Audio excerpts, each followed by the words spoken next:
níbi tájà náà kú fẹsẹ̀ lélẹ̀ oníbẹ̀ lọ́mọ ẹranko gbé jẹ ẹ jẹ́ ká mi àbá fàájì bọ̀ ẹ jẹ́ ká mi àbá fàájì bọ̀ aráyé wa wòran bí kinní ọ̀hún ṣe ń gún régé àlùmọ́ ọmọ táwa ká lídà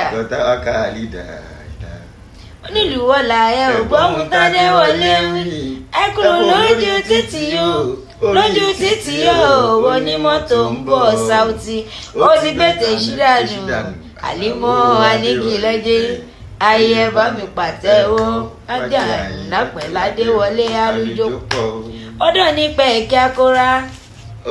Saoty ọdọ nípa ẹ̀kẹ́ akóra wa ó tọ́da wá pọ̀ kò ní tú aká ẹni bá pẹ́ Abíọ́dún tó ń gbèrò pé ká máa jọ ṣe bẹ́ẹ̀ ni kò ní kú kò ní wà láàyè akànmí àgbélé ayé lásán ó ní nǹkan gbé kinní ẹ̀dá ní ó wo Sọdẹ̀mí sọ pé òun fẹ́ tu o wo Sọdẹ̀mí sọ pé òun fẹ́ tu o ẹ bá ń gbọ́rọ̀ yìí nílé orin kí ni pàjá jẹ nínú oko kí ni pàjá jẹ nínú oko ẹni tó làájá faraya pòmí abá kìnìún rojọ́ àríran ẹ ṣì máa ríran wò pókù díẹ̀ sí o báyìí ti dára fún wa kò sọ́tẹ̀ adágún mọ́lú o ẹ wo ó ń bọ̀ lọ́nà kọ́mísùn ni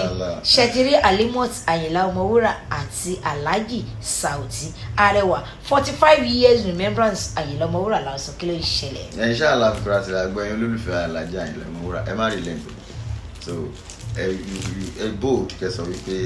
fans Àyìnlá lè ní àjẹjọ́ máa ṣe 45 years on stage inshallah 35 years Remebrance àti 30 years on stage Alhaji Halimat.